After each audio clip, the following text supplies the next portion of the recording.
Assalamualaikum warahmatullahi wabarakatuh.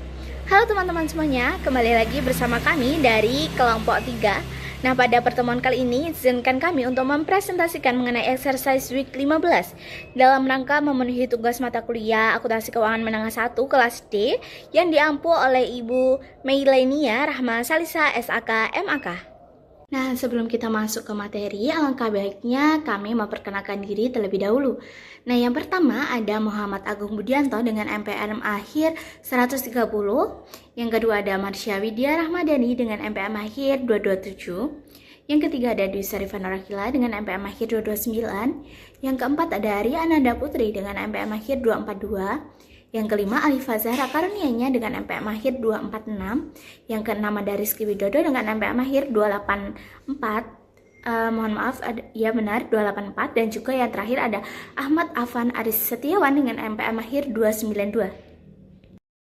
Nah, di sini ada soal P.14.6 LO 2. Contoh soalnya di sini perusahaan kosmetik membeli mesin pada tanggal 31 Desember 2021 dengan membayar uang muka sebesar 50.000 dan setuju untuk membayar sisanya dalam 4 angsuran yang sama sebesar 40.000 yang dibayarkan setiap tanggal 31 Desember.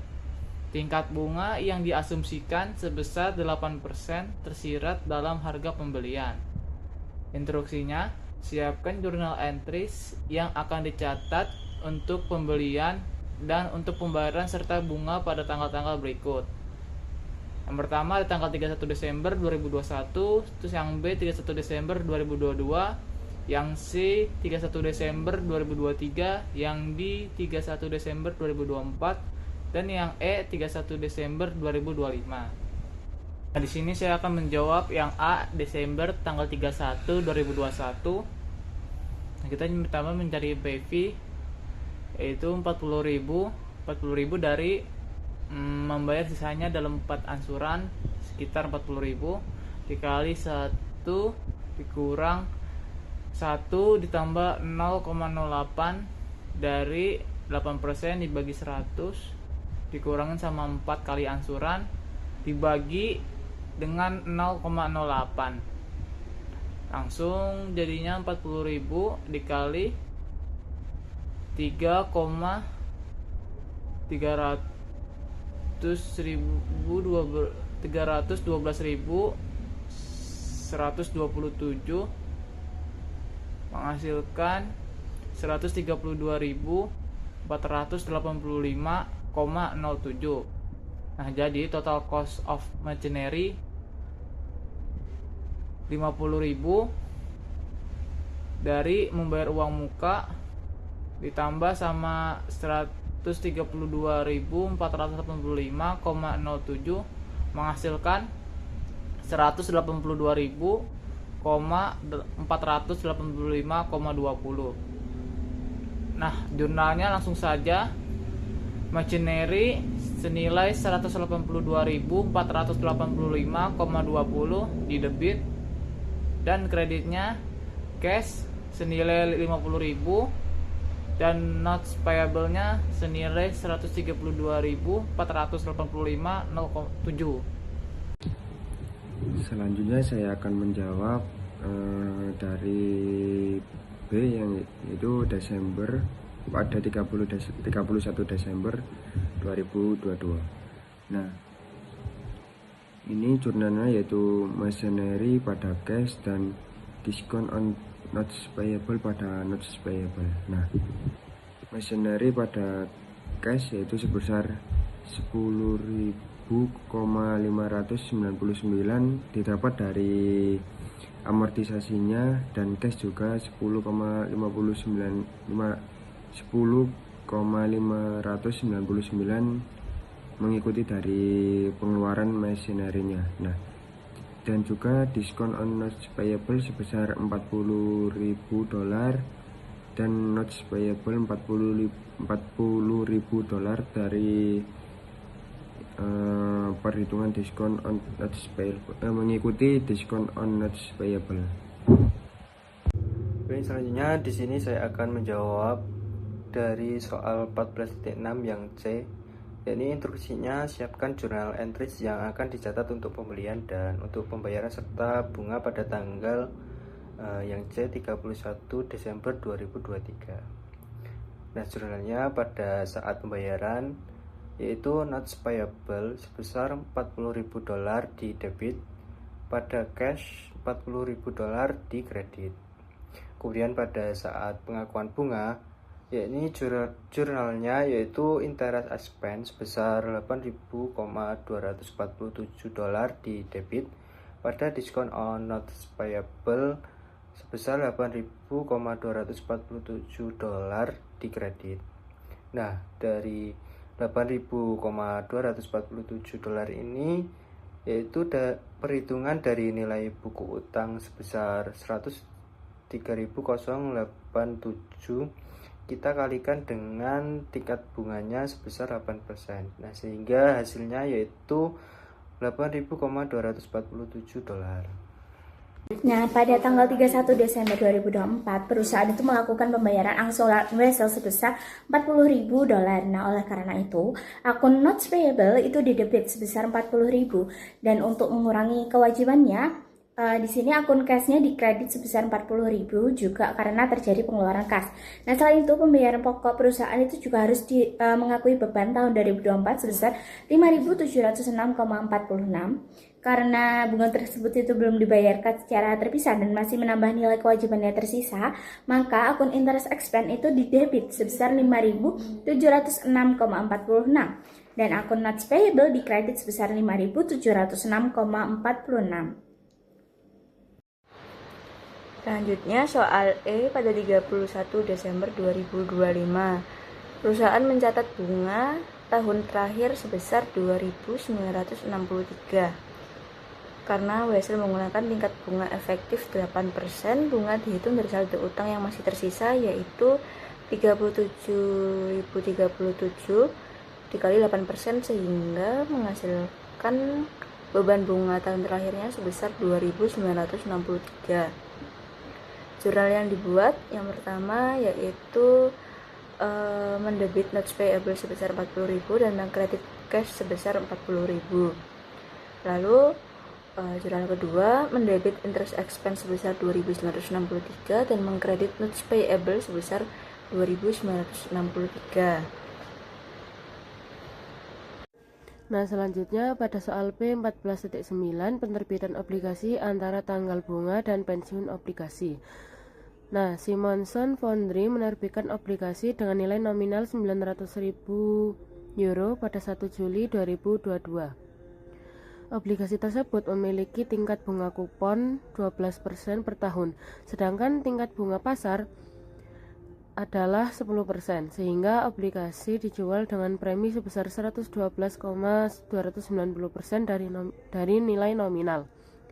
Karena obligasi diterbitkan pada 1 Juli 2022, sedangkan tanggal pembayaran bunga tahunan adalah 1 Januari, maka pembeli obligasi harus membayar bunga yang telah berjalan selama 6 bulan, 1 Januari sampai 1 Juli 2022, kepada perusahaan penerbit. Selanjutnya, pada 2 Januari 2023, sebagian obligasi dengan nilai nominal €360.000 ditebus dipensiunkan pada harga 102% dari nilai nominal. Kemudian pada 31 Desember 2023, perusahaan kembali membuat jurnal penyesuaian untuk mencatat bunga yang masih harus dibayar dan amortisasi premi obligasi yang tersisa. Nah, untuk pembuatan jurnal penyesuaiannya yaitu pada 1 Juli 2022, penerbitan obligasi. Obligasi dijual sebesar 112,290% dikali €900.000 sama dengan €1.10.610. Selain itu, investor juga membayar bunga berjalan selama 6 bulan. Jadi, €900.000 dikali 12% dikali 6/12 sama dengan €54.000. Total kas yang diterima perusahaan adalah €1.10.610 ditambah €54.000 sama dengan €1.064.610. Jadi jurnalnya kas sebesar €1.064.610 euro di debit, kemudian hutang obligasi 1.10.610 euro di kredit, dan beban bunganya 54.000 di kredit. Nah, pada tanggal 1 Juli 2022, Simonson Foundry menerima kas sebesar 1.064.610 euro. Jumlah tersebut terdiri dari harga jual obligasi sebesar 1.010.610 euro dan bunga berjalan sebesar 54.000 euro yang dibayarkan investor. Karena bunga berjalan nantinya akan menjadi kewajiban perusahaan kepada investor pada tanggal pembayaran bunga berikutnya, maka dicatat pada akun beban bunga. Kemudian pada tanggal 31 Desember 2022, penyesuaian bunga dan amortisasi premi.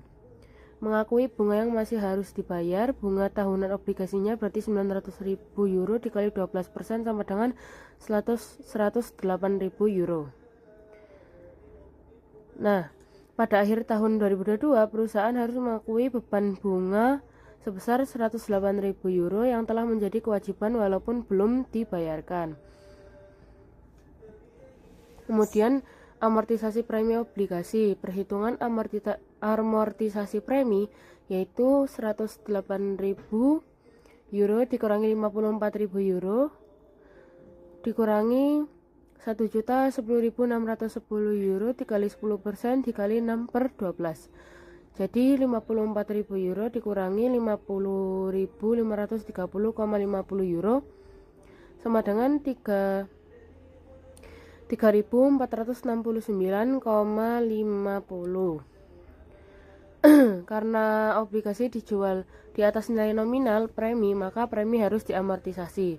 Besarnya amortisasi premi untuk periode 2022 adalah 3.469,5 euro.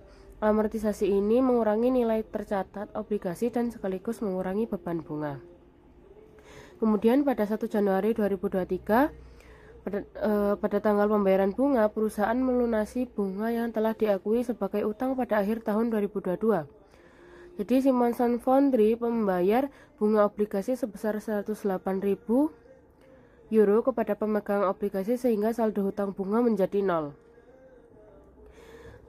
Kemudian 2 Januari 2023, perusahaan menebus obligasi dengan nilai nominal 360 euro pada harga 102%.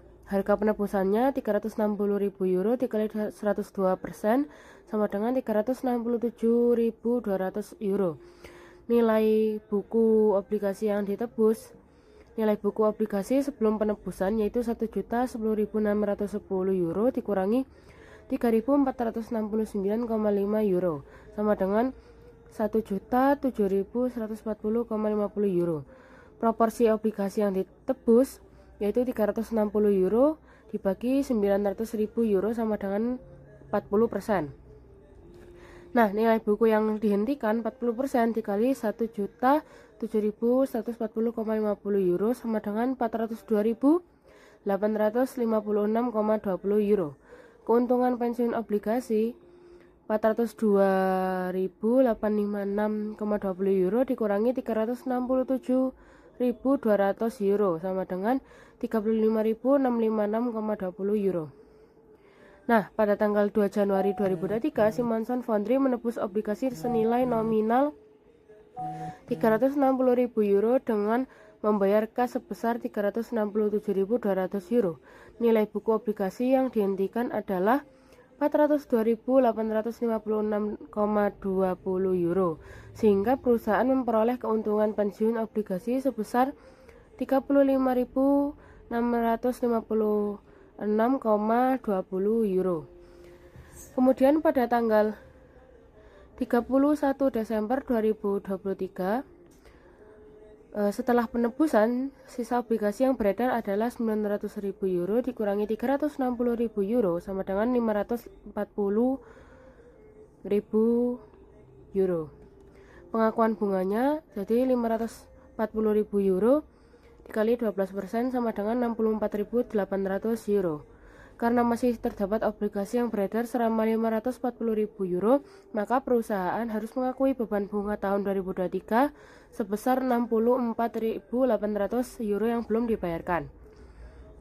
Kemudian untuk amortisasi premi tahun 2023, nilai buku obligasi yang tersisa yaitu 1.10.610 euro dikurangi 3.469,50 euro dikurangi 402.856,20 euro sama dengan 604.284,30 euro.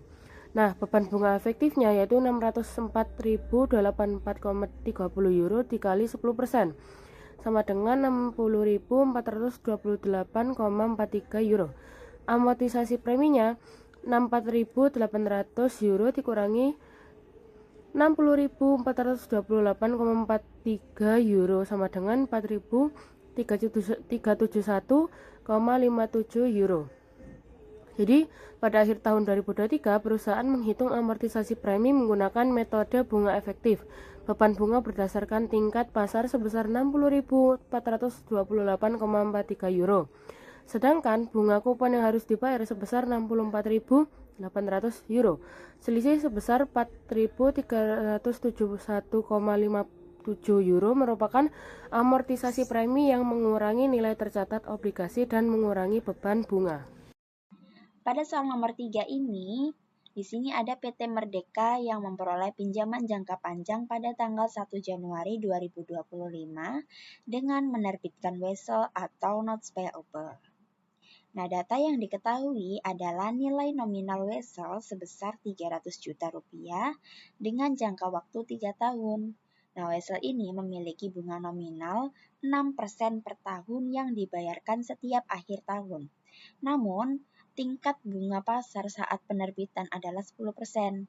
Nah, karena bunga nominal lebih rendah daripada bunga pasar, maka wesel diterbitkan dengan diskonto sehingga nilai sekarang dari wesel hanya sebesar 269.842.000. Nah, berdasarkan data tersebut, terdapat beberapa hal yang harus dihitung. Yang pertama, menghitung discount on notes payable. Yang kedua, menghitung cash interest. Yang ketiga, menghitung interest expense. Keempat, discount amortization. Kemudian, setelah seluruh perhitungan dilakukan, kita diminta juga membuat jurnal pada saat penerbitan wesel dan saat pembayaran bunga tahun pertama. Selanjutnya juga menghitung carrying amount atau nilai tercatat wesel pada tanggal 31 Desember 2025. Kemudian yang terakhir, terdapat kondisi bahwa pada tanggal 1 Januari 2026, wesel dilunasi lebih awal sebesar 290 juta untuk mengetahui apakah perusahaan mengalami keuntungan atau kerugian pelunasan, nilai pelunasan tersebut dibandingkan dengan carrying amount wesel pada tanggal pelunasan. Berdasarkan data yang telah diketahui, kita akan menjawab soal tersebut. Adapun langkah pertama, kita akan menghitung discount on notes payable-nya terlebih dahulu dengan mengurangi nilai nominal dengan nilai wesel sekarang. Jadi 300 juta rupiah dikurangi dengan 269.842.000 rupiah yang menghasilkan diskonto sebesar 30.158.000 rupiah. Nah, diskonto ini merupakan tambahan beban bunga yang akan diamortisasi selama umur wesel. Nah, selanjutnya kita menghitung cash interest atau bunga kas yang dibayarkan pada tahun pertama. Nah, karena bunga nominal sebesar 6% dihitung berdasarkan nilai nominal wesel, maka 300 juta rupiah dikalikan dengan 6%, maka hasilnya 18 juta rupiah. Nah, ini merupakan jumlah kas yang benar-benar dibayarkan kepada kreditur pada akhir tahun. Nah, berikutnya kita akan menghitung interest expense dengan metode bunga efektif. Jadi, beban bunga dihitung menggunakan tingkat bunga pasar yaitu 10%. Dikalikan dengan carrying amount awal wesel.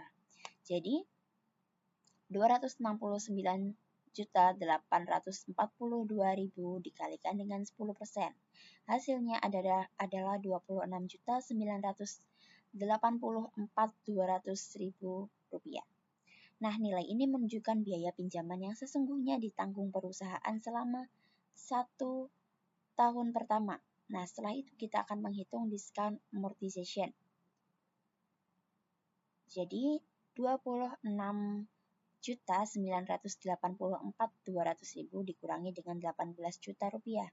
Hasilnya adalah 8.984.200.000 rupiah. Nah, amortisasi ini akan menambahkan nilai tercatat wesel karena wesel diterbitkan di bawah nilai nominal. Berikutnya untuk penjurnalan. Pada saat wesel diterbitkan, perusahaan menerima kas sebesar 269.842.000. Maka jurnalnya debit kas sebesar 269.842.000 dan debit discount on notes payable sebesar 30.158.000. Kemudian ada credit notes payable sebesar 300 juta rupiah. Nah, jurnal berikutnya pada pembayaran bunga tahun pertama, debit interest expense sebesar 26.984.200 rupiah. Kemudian kredit discount on notes payable sebesar 8.900.084.200 rupiah. Dan kredit cash sebesar 18 juta rupiah. Kemudian untuk menghitung carrying amount pada 31 Desember 2025, nilai tercatat awal wesel adalah 269.842.000, kemudian ditambahkan amortisasi diskonto tahun pertama sebesar 8.900.084.200, sehingga carrying amount pada 31 Desember 2025 adalah 278.826.200 rupiah. Nah, nilai inilah yang akan digunakan sebagai dasar penghitungan pada periode berikutnya. Kemudian pelunasan wesel dan loss on extinguishment diasumsikan pada 1 Januari 2026, perusahaan melunasi wesel lebih awal sebesar 290 juta rupiah. Sementara carrying amount wesel pada saat itu adalah 278.826.200 rupiah. Nah, karena jumlah yang dibayarkan lebih besar daripada carrying amount, perusahaan mengalami kerugian pelunasan atau loss on extinguishment, di mana perhitungannya 290 juta rupiah dikurangi dengan 278.826.200 rupiah. Hasilnya adalah 11.173.800 rupiah. Jadi perusahaan mencatat kerugian sebesar tersebut karena harus membayar utangnya lebih tinggi daripada nilai tercatat utangnya. Nah, mungkin itu saja yang dapat kami sampaikan pada pertemuan kali ini, yaitu membahas tentang exercise week 15. Kami harap apa yang kami sampaikan itu bisa bermanfaat bagi teman-teman semuanya. Dan mungkin itu saja, saya tutup. Sekian, wassalamualaikum warahmatullahi wabarakatuh.